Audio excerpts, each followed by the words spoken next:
মুছলপুৰত মুখ্যমন্ত্ৰী ডক্টৰ হিমন্ত বিশ্ব শৰ্মা বাক্সা জিলা আয়ুক্ত কাৰ্যালয়ত এক পৰ্যালোচনা সভাত মিলিত হয় মুখ্যমন্ত্ৰীগৰাকী। ইতিমধ্যে বিজেপি নেতা তথা কেবিনেট মন্ত্ৰী ৰঞ্জিত দাস, মন্ত্ৰী জয়ন্ত মল্ল বৰুৱা তথা UPPL নেতা তথা কেবিনেট মন্ত্ৰী উৰ্খাও গৌৰা ব্ৰহ্ম আদি উপস্থিত হৈছে পৰ্যালোচনা সভাত। এই পৰ্যালোচনা সভাত বাক্সাৰ সমূহ চৰকাৰী বিভাগৰ মুৰব্বী বিষয়াৰ সৈতে মিলিত হৈছে বৈঠকত। বিপিআৰত মোৰ তৃতীয়টো দিন আমাৰ ৰাতিপুৱা ভাগত চৰকাৰী বিকাশৰ 5টা স্কিম আমি ইয়াতে আলোচনা কৰিলোঁ। অলপ পিছত মই প্ৰায় 27টা প্ৰতিনিধি দল আছে, তেওঁলোককো অলপ সময় দি সাক্ষাৎ কৰিম আৰু জালাহলৈ গৈ আমাৰ দলীয় সভা এখনত অংশগ্ৰহণ কৰিম। আজি আমি আমাৰ বাক্সা জিলাত প্ৰায় 45,000 অৰুণোদয় হিতাধিকাৰী আছিলে। আমি আজি বহি গোটেইখিনিয়ে দেখিছোঁ যে 60,000 অৰুণোদয় হিতাধিকাৰী অৰ্থাৎ 15,000 অৰুণোদয় হিতাধিকাৰী বৃদ্ধি পাব। মহিলা উদ্যমিতা আঁচনিৰ অধীনত আমাৰ প্ৰায় বাক্সা আৰু মানস সমষ্টি লগ লাগি 60,000তকৈ অধিক মহিলা উপকৃত হ'ব। মুখ্যমন্ত্ৰীৰ আত্মনিৰ্ভৰ অসম অভিযানত আমি এই বছৰ 1200 যুৱকক 2 লাখ টকাৰ আৰ্থিক সাহায্য দিম।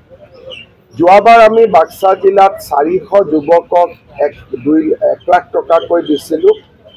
আমাৰ বাবে খুব আনন্দৰ বিষয় যে ইয়াৰ ভিতৰত প্ৰায় 60 গৰাকীয়ে ইতিমধ্যে মুদ্ৰা বা PMEGP লোনলৈকে আপগ্ৰেড হ'বৰ কাৰণে সক্ষম হৈছে। তেওঁলোকে চৰকাৰৰ পৰা আৰু 1 লাখ টকাৰ শেষ ইনষ্টলমেণ্টটোও পাব। CM-AAA যিটো আমাৰ আঁচনি, সেই আঁচনিত এটা খুব আনন্দৰ বিষয় যে বহুতকেইটা ছাকচেছ ষ্টৰী ওলাইছে। বাক্সা জিলাতো 2টা ছাকচেছ ষ্টৰী 1 লাখ টকা লোন লৈ এতিয়া তেওঁলোকে প্ৰায় 6 লাখ টকা বছৰত উপাৰ্জন কৰিছে। আজি আমাক DC মহোদয়ে দেখুৱালে। তাৰপিছত আমি আৰু এটা আঁচনি আমাৰ আছিলে এটিকলি দুটিপাল। ইয়াৰ ডুমনি আৰু ফাতেমাবাদ চাহ বাগিচাৰ 3,700 শ্ৰমিক এই আঁচনিৰ পৰা উপকৃত হ'ব। বাক্সা জিলাত বহুত দুখীয়া মানুহে ৰেচন কাৰ্ড পোৱা নাছিল। আজি আমি মানস সমষ্টিৰ বাবে 4,000 আৰু বাক্সা সমষ্টিৰ বাবে 4,000 দুখীয়া লোকক ৰেচন কাৰ্ডত অন্তৰ্ভুক্তি যাতে হ'ব পাৰে তাৰ বিষয়ে আজি আমি আলোচনা কৰিলোঁ।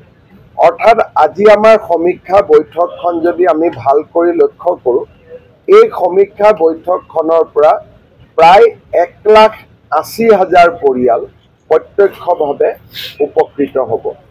ইয়াৰ উপৰিও বাক্সা জিলাৰ বাবে অসম মালাৰ 2টা ৰাস্তাও আজি আমি চূড়ান্ত কৰিছোঁ। সেইখিনিও ৰাস্তাৰ কাম আমি আৰম্ভ কৰিব পাৰিম।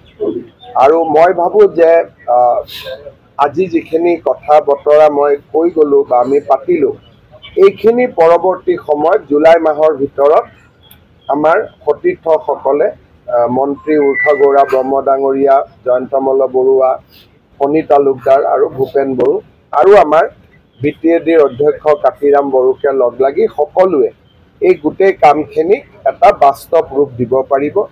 মোৰ বাবেও এটা খুব আনন্দৰ বিষয় যে প্ৰত্যেকখন জিলাতে আহি মই নিজে ৰিভিউ কৰিছোঁ আৰু BPRৰ সমস্যাৰ বিষয়েও অনুভৱ কৰিব পাৰিছোঁ।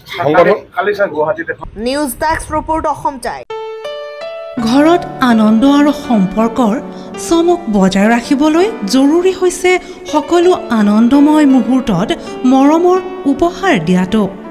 সেইবাবে মধুশ্ৰী জুৱেলাৰ্ছে আনিছে সকলো ৰঙীন ক্ষণৰ বাবে বিশেষ গহনা।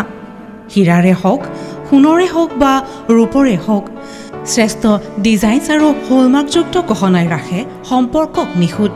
তেনেহ'লে আজিয়ে আনক আনন্দ মধুশ্ৰী জুৱেলাৰ্ছৰ সৈতে।